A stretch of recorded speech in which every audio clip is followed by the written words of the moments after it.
Então aí, né? Bom, então vamos lá, vamos dar uma recapitulada, né? A gente estava falando então da era populista do Brasil.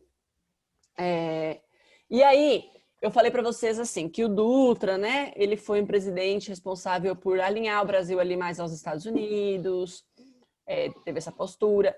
Mas ele criou também o Tribunal Eleitoral, o que deu ali um novo caráter à questão eleitoral do Brasil.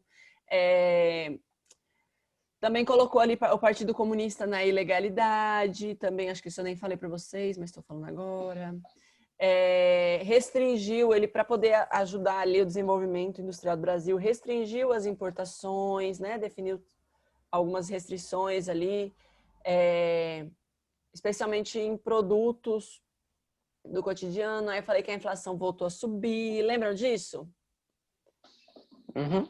Aí ele foi lá e teve uma nova ação que foi estimular a produção nacional, né? A importação de máquinas para as indústrias e aí a compra de produtos que vinham dessas indústrias brasileiras e tal. Isso voltou a aumentar, enfim.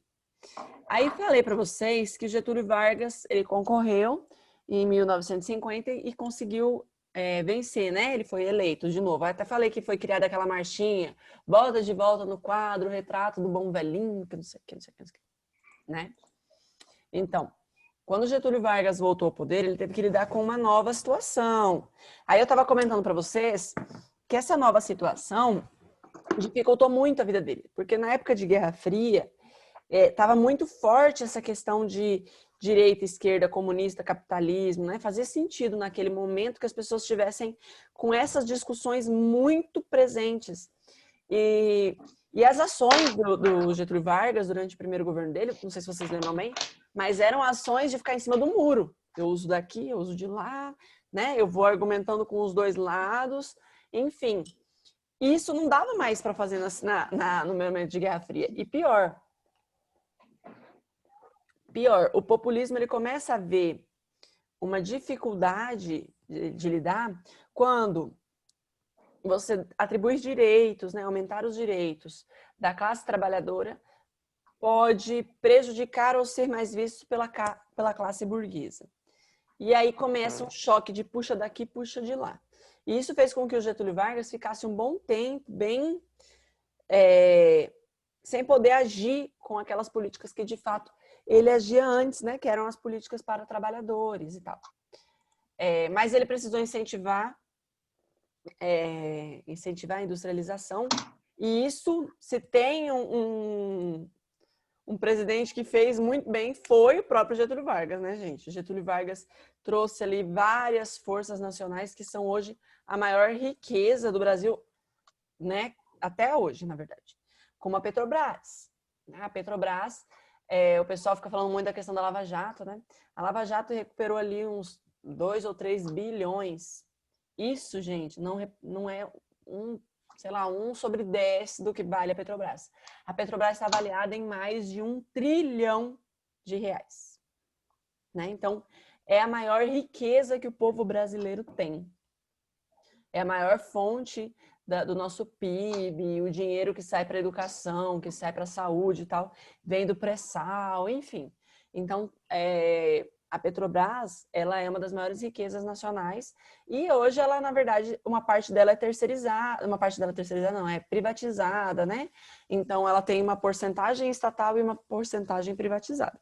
Outras coisas que foram criadas, como a Companhia da Vale do Rio Doce, que foi vendida no governo do FHC por um preço, assim, quase que simbólico, que também não representa nem 1/4, 1/5 do que vale a Vale do Rio Doce. Mas, enfim, na época foi uma grande riqueza para o Brasil, gerou emprego, diminuiu a inflação, isso é muito importante.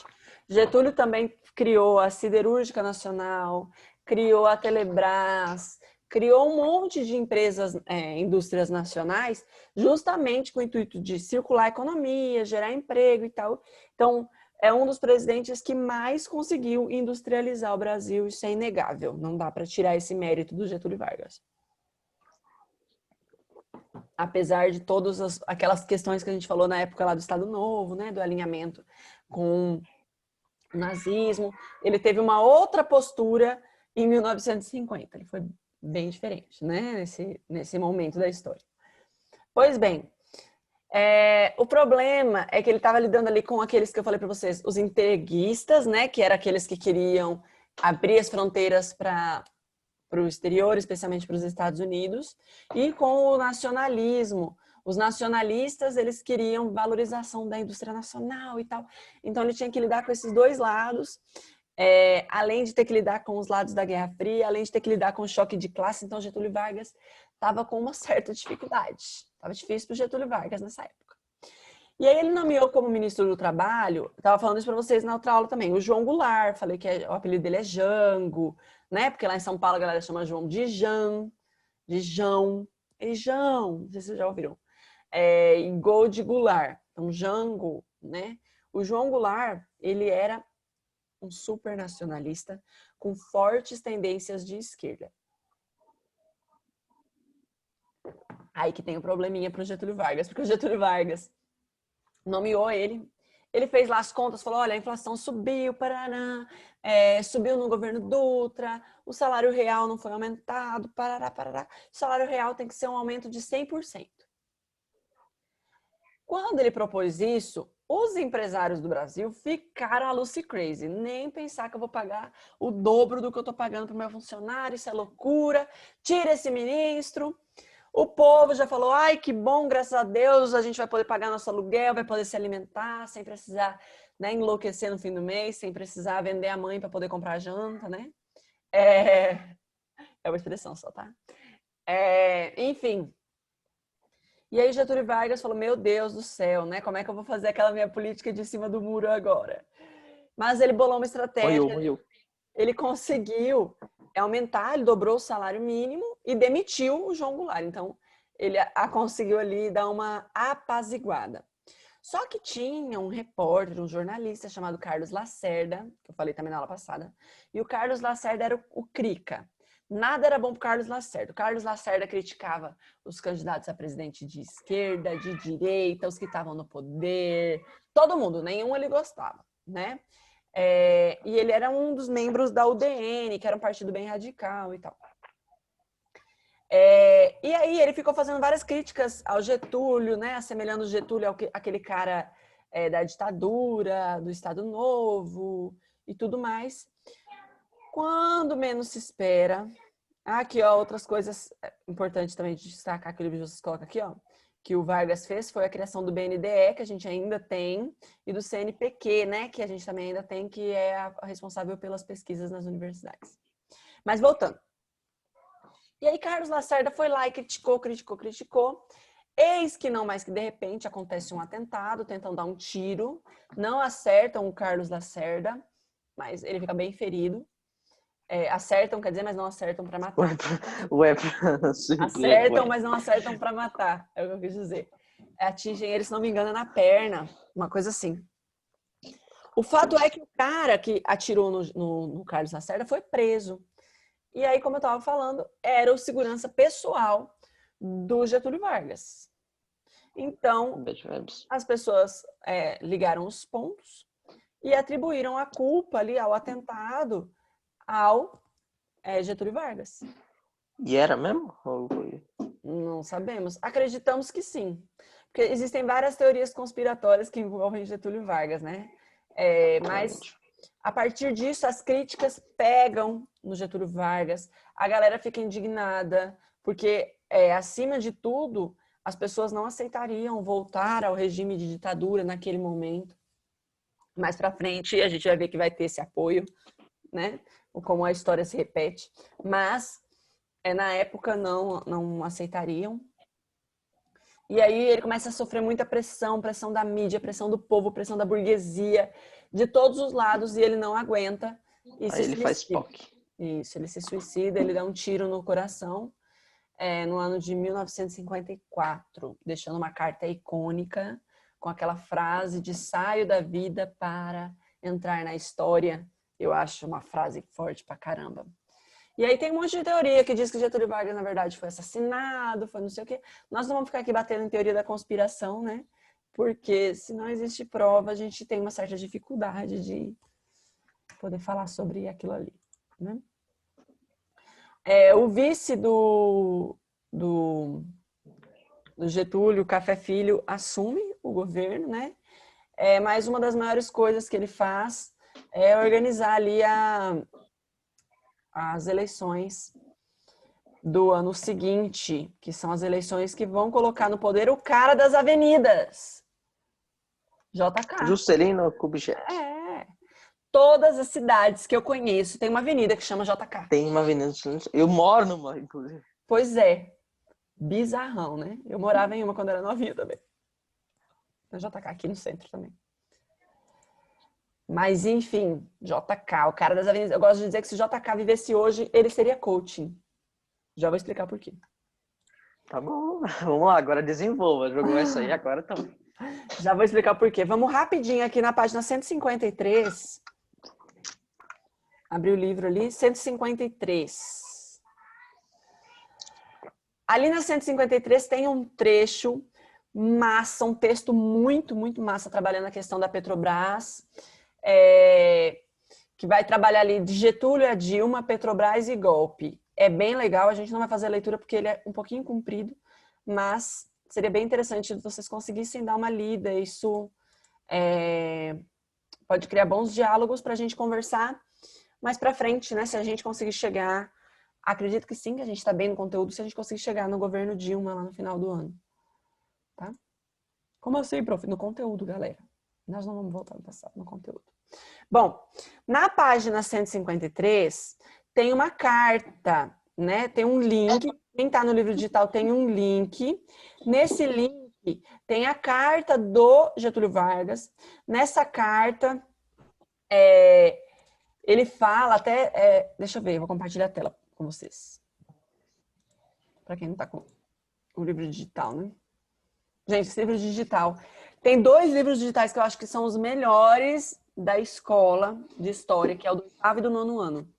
São os melhores para mim, são melhores que os do ensino médio, não se compara. Ele tem muita coisa, muito material para você acessar, né? Olha aqui a carta do Getúlio Vargas, escrita à mão, uma letra tão bonitinha o Getúlio Vargas tinha, mas olha aqui. Mais uma vez as forças e os interesses contra o povo coordenaram-se novamente e desencadeiam sobre mim.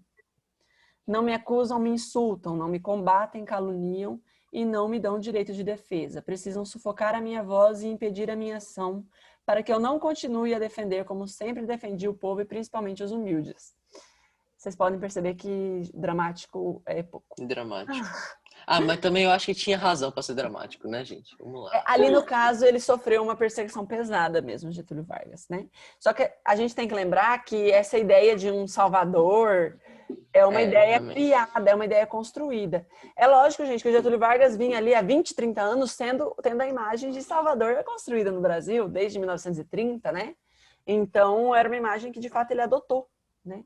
Uma de Salvador, mas nós sabemos que ele não é um salvador do povo mais humilde, né? Ele era um bom estrategista, ele era talvez um bom administrador para o Brasil naquele momento. Isso aí a gente não pode negar. Mas vamos lá. Siga o destino que me é imposto. Depois de decênios de domínio e expoliação dos grupos econômicos e financeiros internacionais, fiz-me chefe de uma revolução e venci. Iniciei o trabalho de libertação e instaurei o regime de liberdade social. Tive que renunciar. Voltei ao governo nos braços do povo. A campanha subterrânea dos grupos internacionais aliou-se a dos grupos nacionais revoltados contra o regime de garantia do trabalho. A lei de lucros extraordinários foi detida no Congresso contra a justiça da revisão do salário mínimo, se desencadearam os ódios. Quis criar a liberdade nacional na potencialização das nossas riquezas através da Petrobras. Mal começa esta a funcionar e ainda a agitação se avoluma. A Eletrobras foi obstaculada até o desespero. Não querem que o trabalhador seja livre, não querem que o povo seja independente. Aí aqui ele vai falando sobre isso, ele fala da questão da inflação, ele fala da questão das dívidas, da questão da corrupção, da questão de um monte de coisa, né? É bem legal. Aqui no final ele fala, né, da luta dele e tal, e finaliza que está aí tirando a vida dele para entrar na história, mas é uma carta muito interessante. Depois vocês leiam, tá nesse link aqui, tá? Prof, rapidão, nessa época aí já tinha, por exemplo, televisão, sei lá, ou não? Tinha. Tinha. Tinha. Tinha. Mas as pessoas tinham mais em casa rádio, né? Menos televisão e mais rádio. Vamos lá. Aí, sobre a carta, pede assim, ó. Opa, deixa eu parar aqui de compartilhar para ver vocês. Ver vocês mais ou menos, né? Que eu vou minimizar. Prof, eles Oi. tinham TV, mas também não adiantava assim quase nada, porque tu tinha que passar por uma pessoa responsável, né, do governo para aceitar os conteúdos que ia passar pro povo, né? Na época tinha a questão da moral, né? Da moralização, mas já não tinha mais censura. Já era outra concepção. Já tinha acabado a ditadura ali. Durante a ditadura, sim. Só que lá se usava mais a rádio, né? Era mais a rádio. A Voz do Brasil. Isso mesmo. Olha aqui. Leia a carta de testamento de Getúlio Vargas no livro e depois responda. A primeira pergunta é assim: ao longo da carta testamento, Vargas deixou clara mensagem ao povo e aos seus opositores. Identifique elementos que representam o populismo do presidente, né? O que a gente vê de populista? Ali tem uma parte que fala da questão de ter defendido o povo e principalmente os humildes, que a gente leu. Essa parte, ela é uma parte bem populista, né? A questão dos grupos internacionais tentando me combater, tentando evitar a garantia do trabalho. E aquela parte também que fala que não quer que o trabalhador seja livre, né? Que a gente também leu, que o povo seja independente e tal. Tudo isso são Técnicas populistas. técnicas Estratégias populistas. populistas. Eles usam ali, ele usa a questão das necessidades do povo e das políticas feitas pelo povo, para o povo trabalhador, como uma estratégia de governo. Tá errado? Não tá errado desde que se faça. E de fato, Getúlio Vargas vinha fazendo, né? A gente nem pode apontar muito. E olha que eu sou uma crítica ao Getúlio Vargas até dizer chega. Mas não dá para simplesmente ignorar o fato de que ele fez vários projetos que ajudaram muito o Brasil no crescimento. A defesa dos interesses nacionais também foi ressaltada no documento. E aí pede para mostrar onde está o sinal do nacionalismo.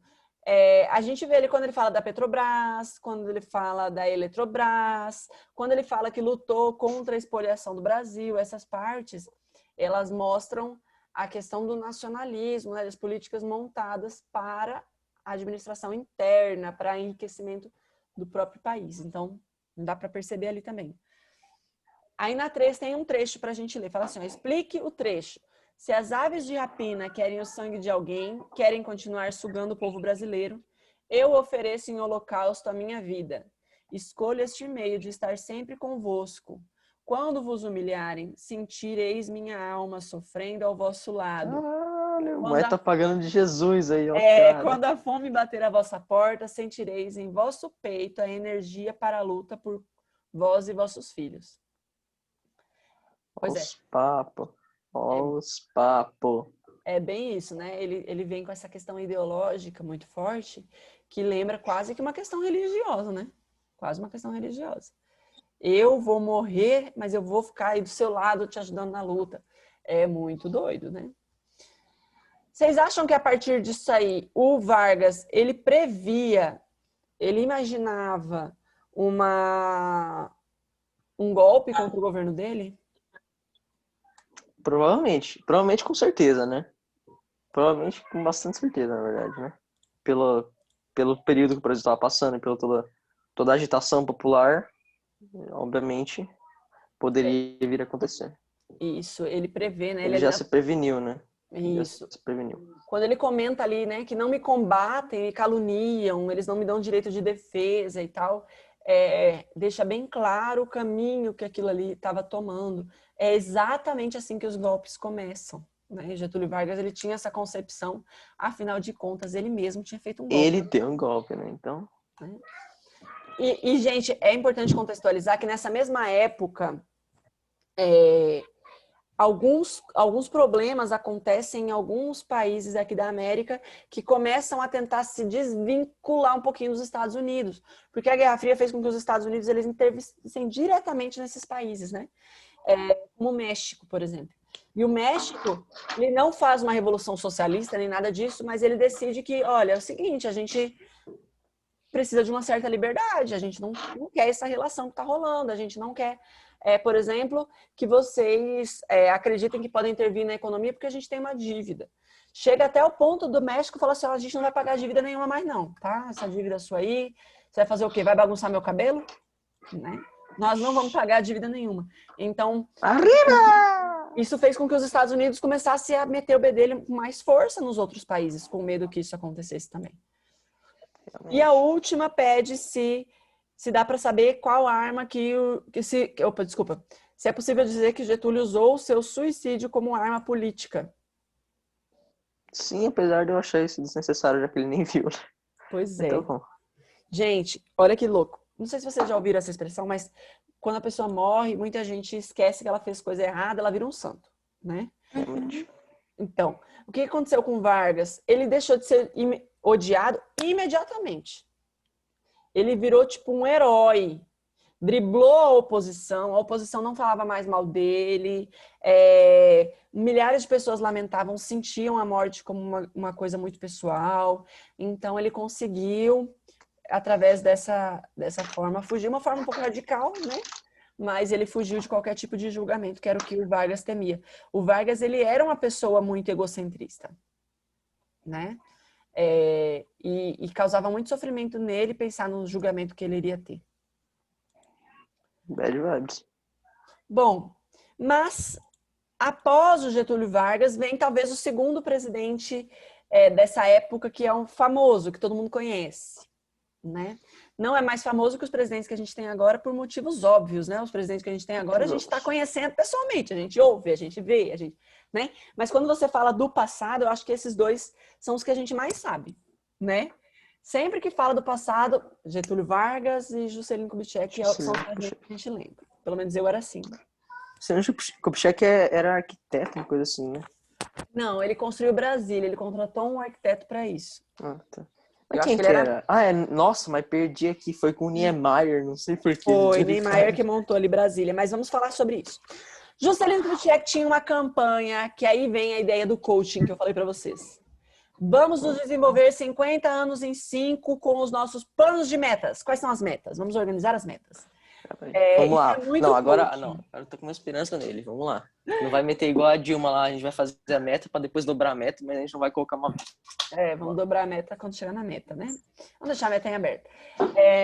Embora eu costume achar os discursos da Dilma fazem sentido, só que ela não sabe falar direito. O Juscelino Kubitschek, ele sabia falar direito. O Juscelino Kubitschek tinha um plano, tá?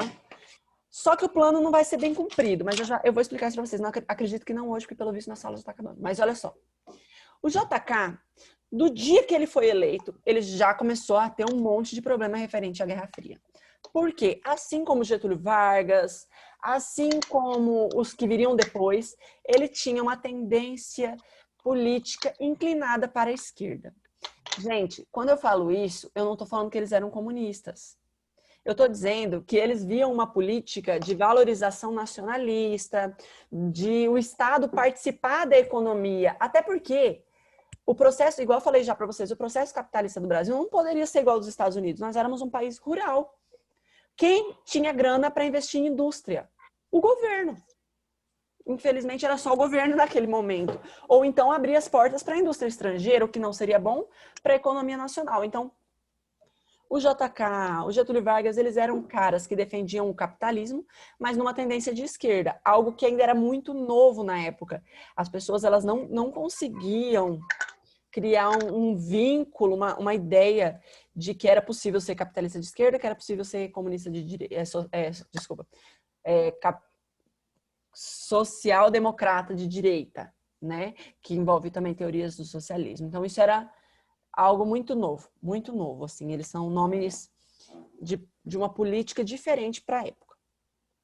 Muito embora a gente também já tenha falado que o New Deal foi criado nos Estados Unidos e que conciliava o capitalismo com estratégias de esquerda, né? De intervenção do Estado na economia.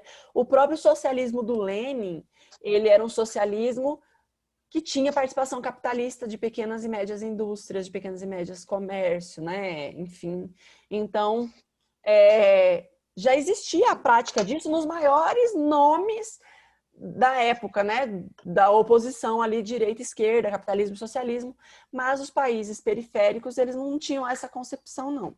O JK, ele defendia o nacionalismo, a industrialização nacional, ele defendia no plano de meta, alfabetizar a população, enfim. Então, ele tinha uma série de projetos que envolviam ali estratégia capitalista, só que de esquerda, né?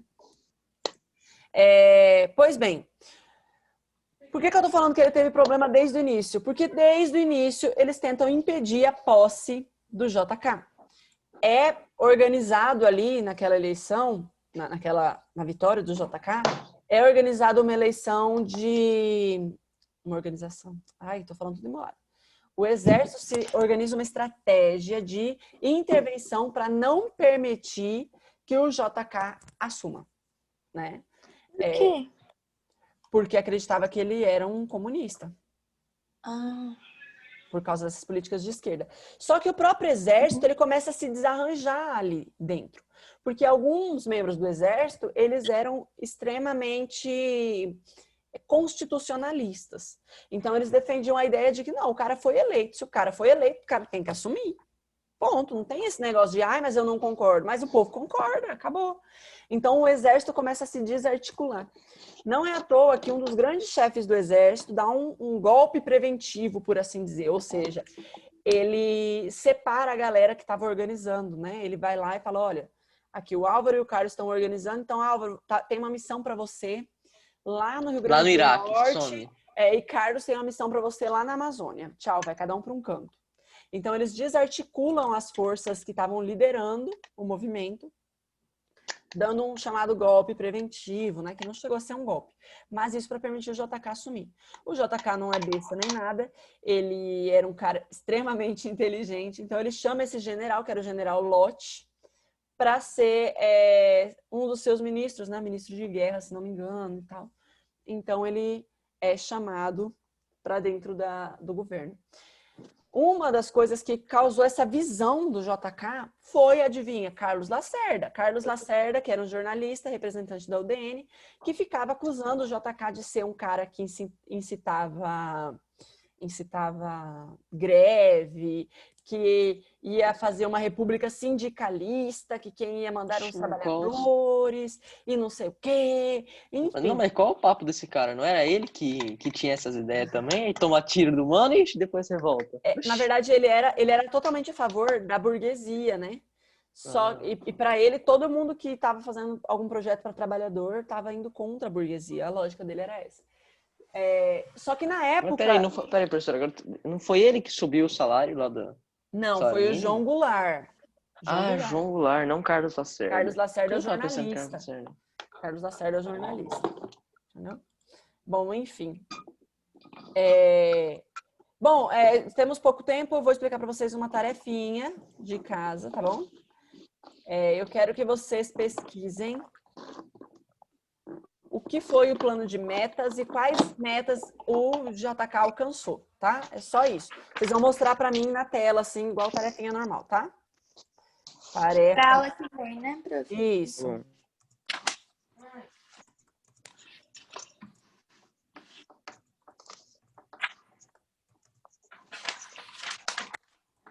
Calma. Tá ali no... É de JK, professora? Isso, tá no chat. Mas eu vou mandar também no grupinho da turma.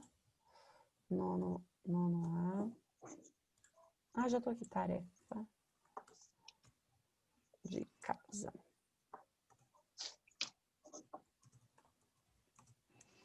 Beleza? Uhum. Beleza. Sim.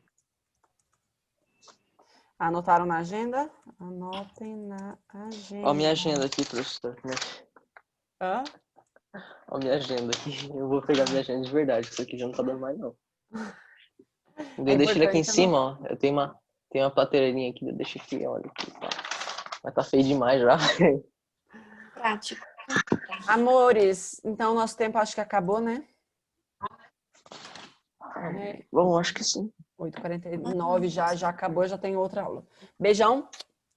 Tchau, tchau. Beijo, professora. Beijo. Obrigado. Obrigada, prof. Tchau, prof. Obrigada, prof.